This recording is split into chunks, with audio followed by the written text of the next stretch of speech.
안녕하세요, 스미더스입니다. 오늘은요, 1월 17일, 1월 17일 정문실 오프닝입니다. 그 제가 지금 드리고 싶은 말씀 뭐냐면, 간혹가다 이제 트위터도 그렇고, 뭐 팟빵이나 이제 유튜브 게시판도 그렇고요. 스미더스가 이제 문파다. 그래서 문재인 대통령을 너무 좋게만 해석한다. 사실 이제 어제 일찍 올렸던 그것도 그렇게 해석하시는 분들이 꽤 계시더라고요. 여기에 대해서 이제 제가 분명하게 말씀을 좀 드려야 될 것 같아서 그러는 건데, 이제 문재인 대통령에 관해 가지고 전 스스로 이제 문파라고 생각하지는 않습니다. 친문도 아닙니다. 심지어는. 왜 그렇게 확답을 드릴 수 있냐면, 제가 이제 문재인 대통령에 대해서 영조 같다는 얘기를 많이 했죠. 영조 임금 같다. 이거를 이제 역사를 좀 많이 아시는 분들은 이걸 곰곰이 곱씹어 보면 이게 무슨 의미인지에 대해서 이제 어느 정도 아실 수 있을 텐데, 이건 결코 존경해서 그렇게 얘기하는 건 아닙니다. 냉정하고, 어떻게 보면 이제 사람을 썼다 버리기를 좋아하고, 그다음에 자기 자신의 이득밖에 모르고 철저하게 마키아벨리즘적인 어떤 인생을 살아왔던 사람이 영조였거든요. 그렇다고 해서 이제 영조라는 어떤 모델에 문재인 대통령의 현실을 억지로 구겨 넣으려고 하는 것도 아닙니다. 제가 왜 이제 그런 문재인 대통령의 모습에서 그런 것들을 많이 보냐 하면, 사실에서도 그런 얘기 했습니다만, 영조 임금은 정통성이 있는 상태에서 이제 물려받은 그런 임금은 아니었습니다.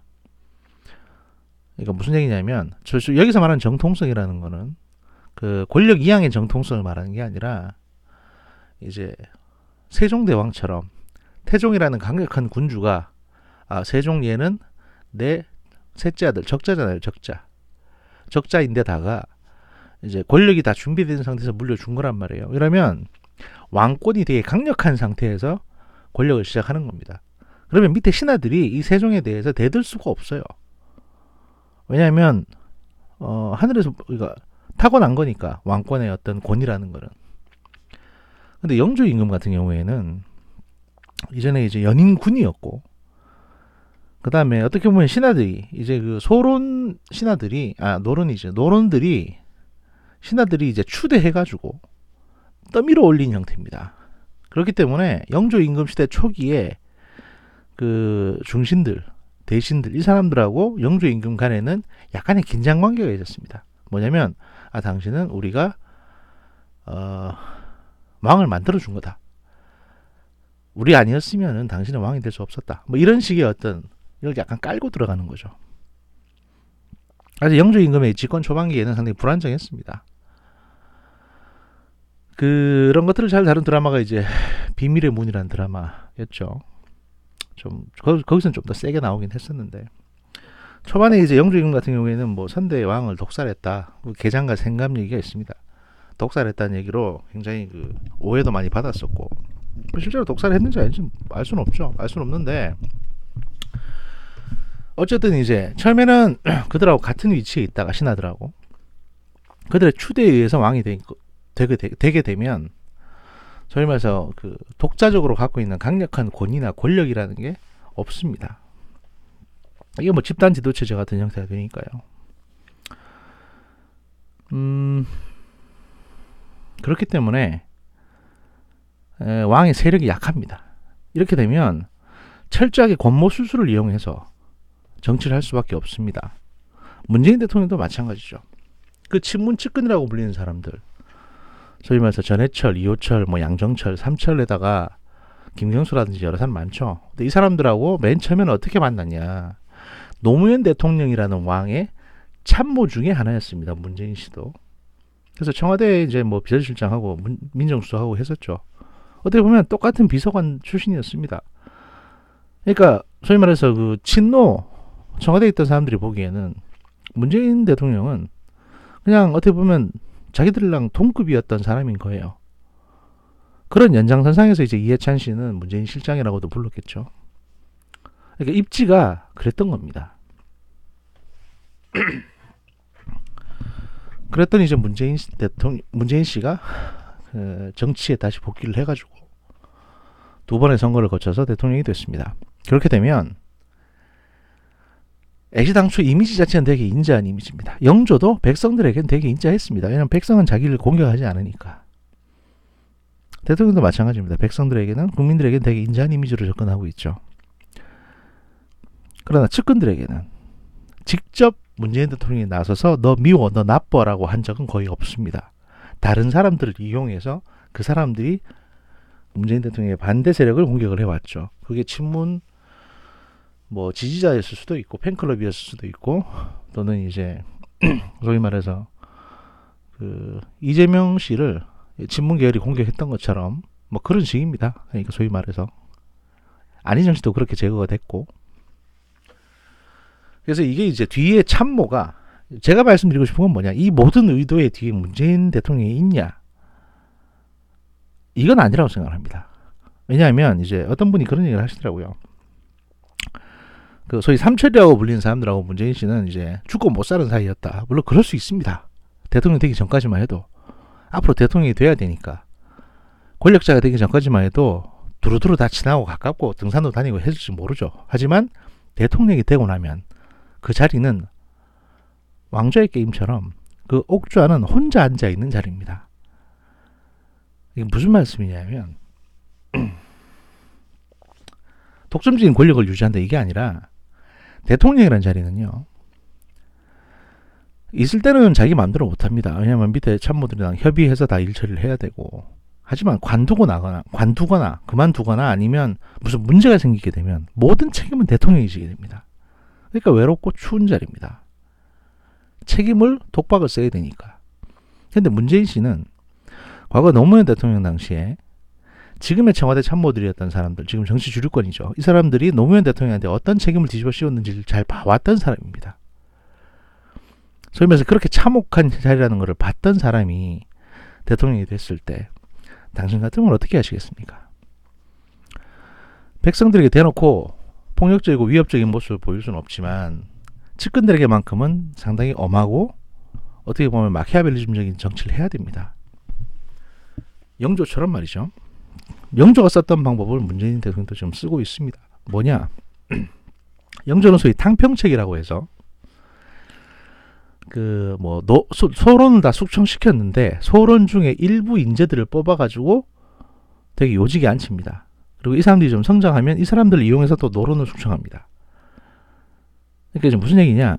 정상적이었으면 승진을 할 수 없는, 주류가 될 수 없는 사람들을 골라서 중요한 자리에 앉히는 겁니다. 공군 출신의 정경두, 해군 출신의 그 누굽니까 송영무가 그래 있고, 그 다음에 지금 안보팀에 있는 사람도 대부분 그렇습니다. 주류가 아니었죠. 뭐 서울대 출신도 아니고 주류도 아닙니다. 학계에서 주류는 더더욱 아닙니다. 정호영 안보실장이라는 사람에 대해서 전 안보실장이 전까지 이름도 못 들어봤습니다.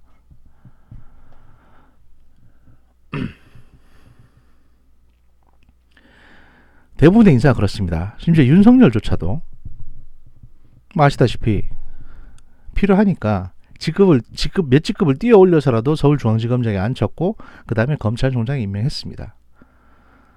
박문수, 암행어사 박문수 기억하실 겁니다. 영조가 박문수를 대했던 거하고 똑같습니다. 하지만 영조의 생각은 뭐냐? 박문수에게 모든 권한을 밀어줄 테니 그대가 가서 부정부패를 척결하시오. 이게 아닙니다. 이게 아니에요. 영조도 그렇고 문재인 대통령도 그렇고. 뭐냐면 기본적으로 정경도나 윤석열이나 평소 같았으면 될 수 없는 자리에 이 사람들을 앉히고 나서 이 사람들에게 이제 은유적으로 얘기를 하겠죠. 물론 뭐 상황을 그렇게 만든다든지 아니면 다른 사람을 시켜서 이렇게 밀어붙일 수도 있는 겁니다만, 본인의 정치의 장애 요인이 되는, 또는 본인 측근들 중에 뭔가 나쁜 일을 하고 있는 얘들을 잡아라. 대신 거기에 대한 이제 반발, 부작용, 역풍 이런 거는 네가 다 뒤집어 써야 된다. 나는 모른다.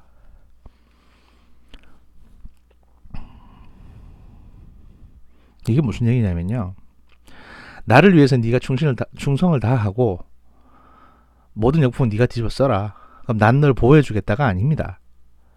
야, 너 평소 같았으면 꿈꿀 수 없는 자리에 내가 앉혀줬잖아. 그러니까 그 자리에서 열심히 일을 해. 하지만 네가 한 일로 인해 가지고 너한테 공격이 들어오더라도 나는 너를 보호 안 해줄 거야.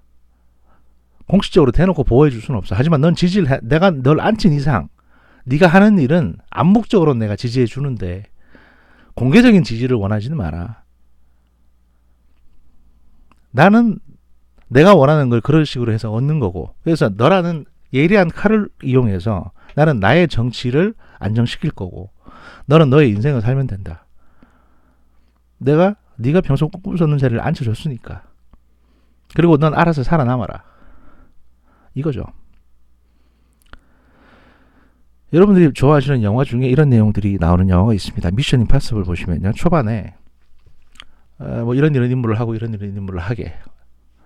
다만 저에게 잡혔을 경우 우리는 당신이 우리 직원이라는 걸 부인할 걸세. 이겁니다. 졸라 냉정한 겁니다. 박문수도 똑같은 일을 당했습니다. 심지어 어느 정도였냐면 이제 지방에 내려가서 지방을 안정시키는 역할을 합니다. 한창 당파 싸움으로 심했기 때문에 지방이 엉망이었거든요. 게다가 그 소위 말해서 노론이 지지를 받아가지고 영조가 올라갔기 때문에 소론으로 대표되는 대부분의 소수파들은 다 지방으로 내려간 상태였습니다. 그래서 이제 소위 왕의 정적이나 왕의 불만 세력이 지방에 있는 거죠. 그래서 박문수를 보내가지고 지방관들이나 또는 지방에 내려가 있는 불만 세력이 잘못하고 있는 것들 털다 보면 범죄 나오거든요. 그러니까 자기가 내려보낸 지방관이나 또는 지방에 있는 애들이 잘못하고 있는 것들을 모조리 잡아서 척결하게 합니다. 그렇게 되면 왕에 대한 그 백성들의 충성심이나 지지율은 높아질 테니까. 하지만 그 역풍은 박문수가 오롯이 지는 겁니다. 물론 신하들이 왕한테 와서 얘기하겠죠. 박문수가 나쁜 놈이다. 박문수 잘라야 된다. 근데 왕은 못 들은 척 합니다. 그냥 뭐 일 잘하는 것 같은데 지가 알아서 하겠지 정도. 왜 워딩만. 그래서 신하들은 도대체 임금이 무슨 생각하는지 답답해 죽는 겁니다. 사실 이게 가장 좋은 겁니다. 통치를 할 때는. 문재인 대통령도 평소에 그렇게 말을 많이 하지 않는 걸로 알려져 있습니다. 절대 권력이 없는 상황에서는 이렇게 아랫사람들이 나의 의도를 모르고 궁금해하고 계속 뭐지 할 때, 이럴 때 그 윗사람은 이 전체 상황을 장악할 수 있는 겁니다. 왜냐하면 내가 원하는 대로 끌고 갈 수 있는 거죠. 하지만 결코 한 사람이 그렇게 어떤 그 위임을 해준 한 사람이 지나치게 강력해지는 것 또한 이게 윗사람, 그러니까 지도자는 원치 않습니다. 그래서 늘 한쪽이 너무 커졌다 싶으면 그걸 죽여놓는 다른 조치를 취합니다. 제가 보기에 문재인 대통령이 추미애 씨를 법무장관에 앉힌 거는 바로 그 때문입니다. 추미애 씨하고 문재인 대통령은 그렇게 친한 사이는 아니죠. 하지만 이제 추미애 씨도 그렇고 문재인 대통령도 그렇고 아마 개인적으로 만나서 뭐 이런 날선 얘기가 오간 건 아니겠지만 어느 쪽으로 덕담을 했겠지만 속내는 이런 식으로 대화가 오갔을 겁니다. 대통령 추미애 씨한테 이제 뭐 전 대표시고 민주당에 나이도 많으시고 뭐 다음번에 공천 한 번 더 받으셔서 국회의원 4년 더 하시면 이제 정계 은퇴해야 될 때가 쓰고 다가올 텐데 아무래도 우리는 한국 사회에서는 사실 최초의 국회의장이 여성 최초의 국회의장이 나온다는 건 사실은 뭐 쉽지 않은 일이고 그냥 마초 문화가 너무 심한 게 국회이기 때문에 당대표를 또 하실 것도 아니고 그럼 이제 뭐 슬슬 정리하셔야 될 나이 아니냐. 하지만 내가 기회를 드리겠다. 법무장관이 되어주시라. 그래서 일 잘하시면 뭐 총리도 한번 노려보실 수 있지 않겠느냐. 이런 식의 어떤 그 은유적인 표현으로 이런 메시지가 추미애 씨는 그렇게 메시지 받아들였을 겁니다. 다만 이제 추미애 씨가 만약에 와서 일을 하다가 뭔가 문제가 생긴다, 욕을 먹는다, 이건 오롯이 추미애 씨가 뒤집어 쓰셔야 된다, 이런 아는 어떤 그 뉘앙스의 의사도 전에 들으셨겠죠.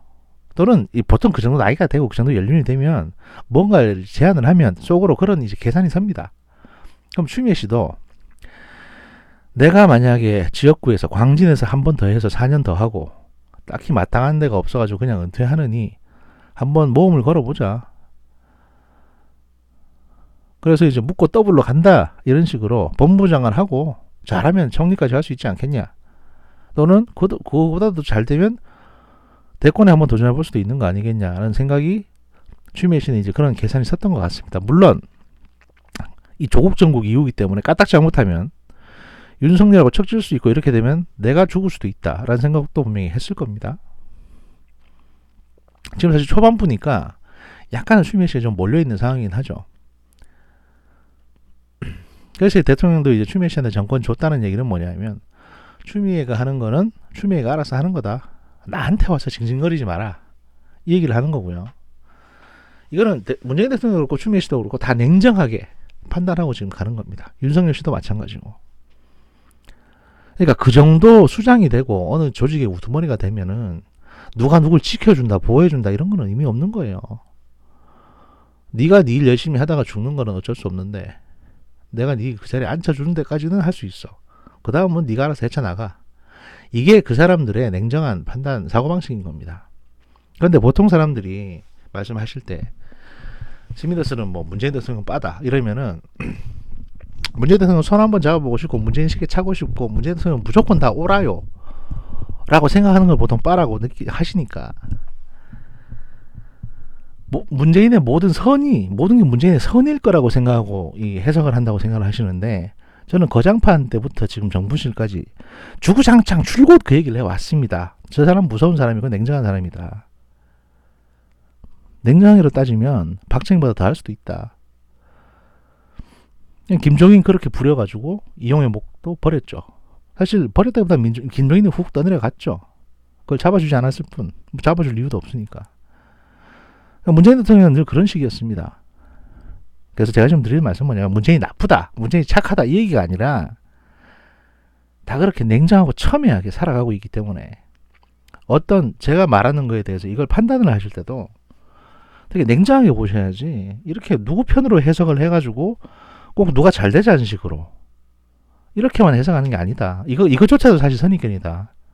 이런 말씀을 드리고 싶어서 좀 답답해서 말씀드리는 거고요.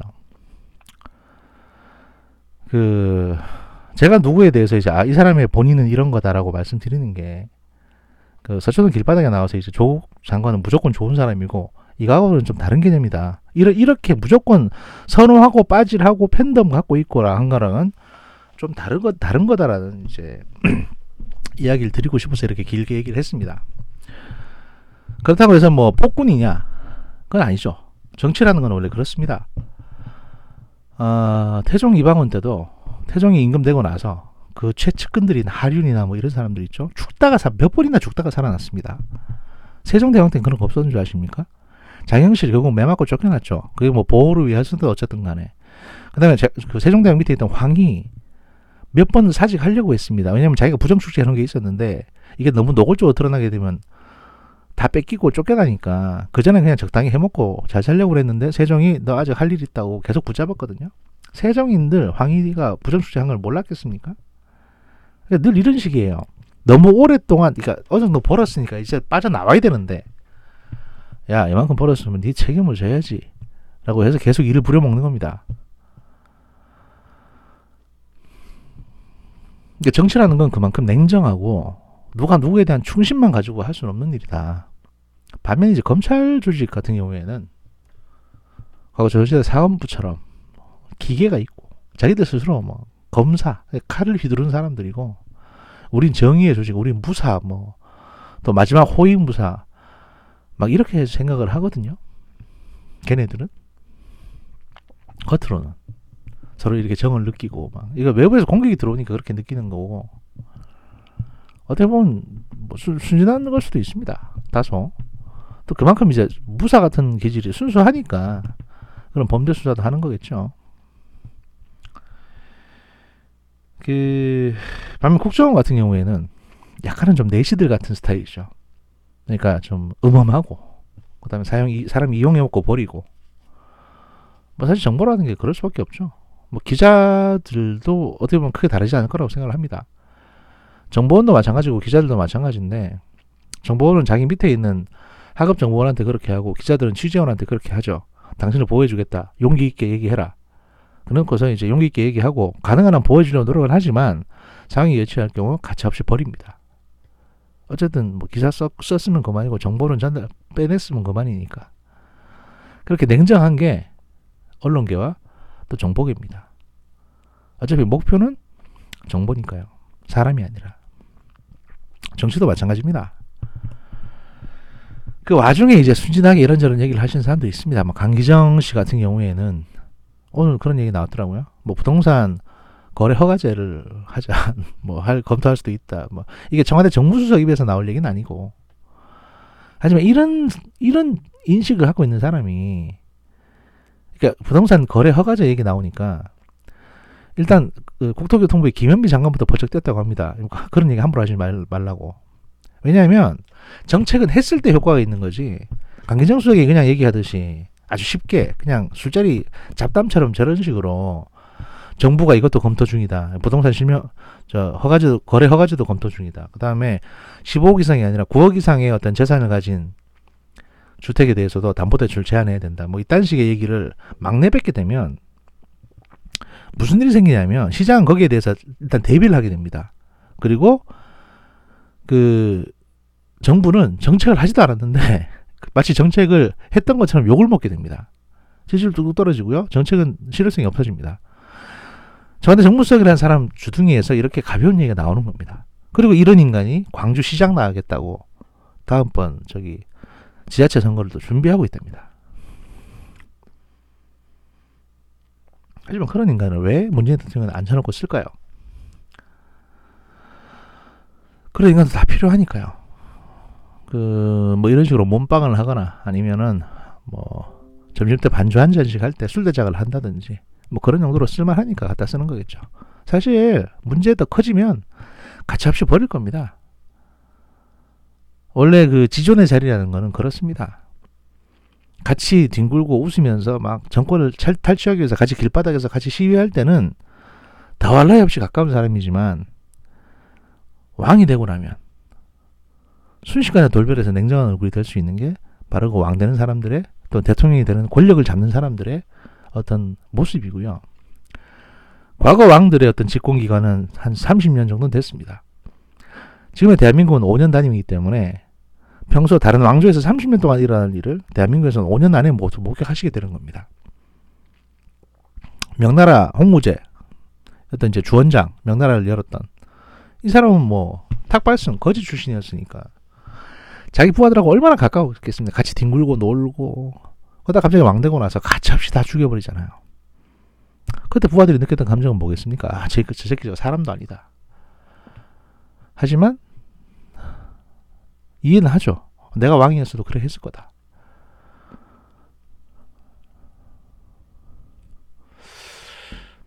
뭐 그런 시각에서 뉴스들을 보시고 느끼시면 될 거다라는 생각을 하고요.